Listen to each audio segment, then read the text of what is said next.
Aujourd'hui, je n'ai pas la motivation.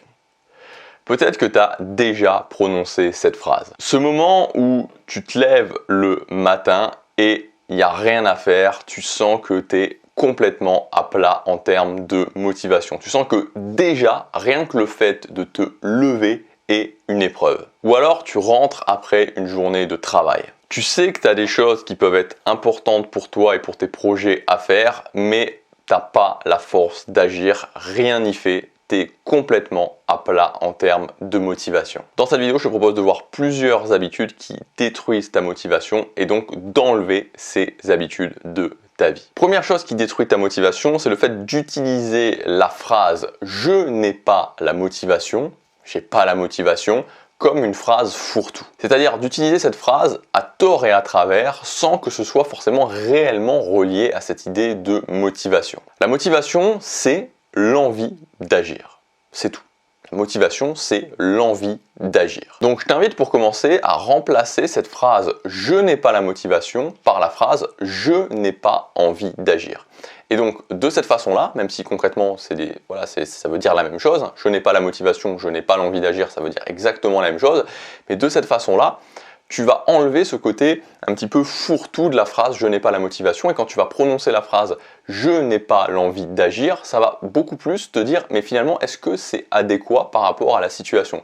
C'est-à-dire que si tu te lèves le matin et que tu es crevé parce que la veille au soir, tu as fait la fête et que tu as eu une soirée bien arrosée et que tu dis je n'ai pas l'envie d'agir », tu vas te dire mais non, c'est pas que j'ai pas l'envie d'agir, c'est juste que je suis crevé, ça s'arrête là. Deuxième habitude qui tue ta motivation, c'est le fait de tout miser sur la motivation. Ce qu'il faut bien comprendre, c'est que la motivation, ça va être une sensation qui dans tous les cas va être fluctuante. Quand tout se passe bien dans ta vie, quand tout est bien stable dans ta vie, quand tout roule et quand tes projets avancent, tu auras forcément plus de motivation. Maintenant, quand tu vas avoir un événement impactant émotionnellement dans ta vie, par exemple, ta motivation va être affectée, voire même fortement affectée. Évidemment, tu peux mettre des choses en place, on en parle sur cette chaîne de motivation interne, donc d'aller chercher cette motivation à l'intérieur de toi. Cependant, même en faisant ça, ça restera quelque chose qui sera de toute façon fluctuant. La motivation, ça peut pas être la seule chose sur laquelle tu te bases pour agir, parce que sinon, c'est exactement pareil que te dire « j'agis seulement les jours où il fait beau ». Tu peux être sûr et certain qu'à un moment donné, il va pleuvoir pendant une durée plus ou moins longue et donc forcément, ça pose problème pour ta capacité à agir. Il fera pas beau tout le temps et il y a même des années où il fera rarement beau. Troisième habitude qui tue ta motivation, c'est le fait de te poser des questions sans réponse. Et là, j'insiste là-dessus, s'il y a bien quelque chose qui va peser très lourdement sur ta motivation, ce sont les questions sans réponse. Donc quelques exemples de questions sans réponse. Est-ce que cet objectif est fait pour moi? Est-ce que je serai plus heureux quand j'aurai atteint cette chose-là? Est-ce que je suis certain que c'est la bonne décision? Toutes ces choses-là, tu peux passer 30 jours, 60 jours, 90 jours assis en lotus à réfléchir à ces questions. Tu n'auras pas fondamentalement de réponse. Donc moi, je t'invite à gagner du temps et à gagner aussi beaucoup d'énergie et beaucoup de motivation. C'est tout simplement de te poser, de mettre un filtre en fait par rapport à tes questions et te dire est-ce que cette question, il y a une réponse ou pas? Parce que vraiment, tout ce type de questions, je serai plus heureux, c'est la bonne décision, c'est le bon objectif, etc., etc., c'est vraiment des pompes à énergie mentale, ça va aspirer complètement ton énergie mentale et tu vas te retrouver sans motivation. Quatrième habitude qui tue ta motivation, c'est de faire les choses importantes en fin de journée. J'aime beaucoup cette phrase, ce qui est important est rarement urgent et ce qui est urgent est rarement important, Dwight Eisenhower. Donc, si tu enlèves la catégorie qu'on pourrait appeler loisir, détente, évasion, tu as deux grandes catégories dans ta vie. L'urgence. L'urgence, c'est les choses que tu dois faire sous peine de problème. C'est les choses qui sont quelque part en réaction. Aller au travail, répondre à ton patron, emmener tes enfants à l'école, payer tes factures. Ça, c'est de l'urgence. Et à côté de ça, tu as l'importance. Faire du sport, travailler sur ton objectif numéro 1, manger équilibré. C'est des choses qui sont importantes dans le sens où elles vont amener ta vie là où tu veux, mais où tu n'as pas de conséquences si tu ne les fais pas. Si tu fais pas de sport, travailler sur ton objectif numéro 1, manger équilibré, tu vas pas avoir de conséquences négatives immédiates dans ta vie. Tu vas avoir des conséquences négatives dans le sens où tu vas pas atteindre ce que tu veux, mais t'as pas, voilà, si tu vas pas au travail, que tu n'emmènes pas tes enfants à l'école, tu payes pas tes factures, le couperet va tomber directement. Donc c'est ça la différence entre l'urgence et l'importance. Et l'erreur principale que font beaucoup de gens, et c'est pas de leur faute, je veux dire, c'est le rythme un petit peu qui est de base et qui est imposé par la société, c'est de faire l'importance en fin de journée. C'est-à-dire de faire les choses qui sont importantes pour toi le moment où c'est le plus difficile d'agir. Parce que quand tu as déjà ta journée dans les pattes, quand tu as déjà le stress de la journée, les difficultés de la journée, les transports, etc., quand tu rentres chez toi, c'est là où c'est le plus difficile d'agir. Et mettre les choses qui sont le plus importantes pour toi au moment où c'est le plus difficile d'agir, où tu vas avoir le plus de difficultés à les faire, tu comprends que c'est un problème, en tout cas si tu veux avoir des résultats dans ta vie. Donc tu dois inverser ça, tu dois commencer par l'importance, ne serait-ce que 30 minutes le matin. Ça va changer complètement ta vision de la journée, ça va changer aussi complètement ta motivation d'avoir déjà fait le matin quelque chose d'important. Et ça vraiment, il faut vraiment le comprendre, tu vois, parce qu'il y a toute cette tendance, c'est-à-dire que bon voilà, j'imagine que tu as déjà entendu parler des routines matinales et du fait de se lever le matin et de faire une routine matinale. Et il y a eu toute cette contre-tendance de gens qui maintenant disent,